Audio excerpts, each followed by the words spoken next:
अनेक अनेक शुभेच्छा जाऊँगी आम मैंने आज उपस्थित होती आमर सुकिंदार परिवर्तन नारा देथिबा युवा मानस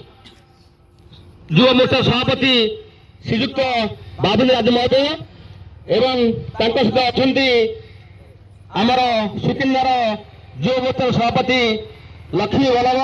सामल से पिन्नु ना परिचित आम लोकल अंचल सहित अच्छा आमर जखौरा पंचायत प्रभारी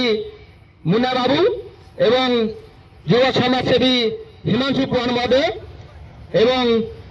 उपस्थित अच्छा आमर जखौरा पंचायत सभापति मदन भाई उपहादी मुन्ना भाई आमर वरिष्ठ कर्मकर्तागण टिकिना भाई एवं सुदूर अणापाड़ू आसथिबा बाबुला भाई बिजुली अजय समस्ते आसती ना तो समस्त कह नहीं समस्त को बहुत बहुत धन्यवाद एवं कुड़िमिशे आसवा पिला आमर विभीषण भाई आसती मुरबी एवं समस्ते उपस्थित समस्त को बहुत बहुत धन्यवाद। आज गोटे आम तो मीटिंग एटा गोटे मीटिंग नुहे आमर बूथ कमिटी आलोचना हम किंतु से आलोचना माध्यम आमे जेहेतु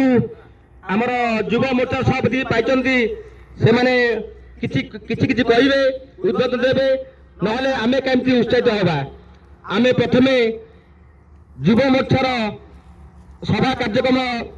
पदपदवी आमे ये सब करिबा कला परे आमे तांकु किछि से उद्बोधन देबे तापरे आमर मीटिंग सांग करिबा मु बर्तमान अनुरोध करछि सबू आमर पंचायत सभापति युवा सभापति एवं उपसभापति एवं संपादक मुना भाई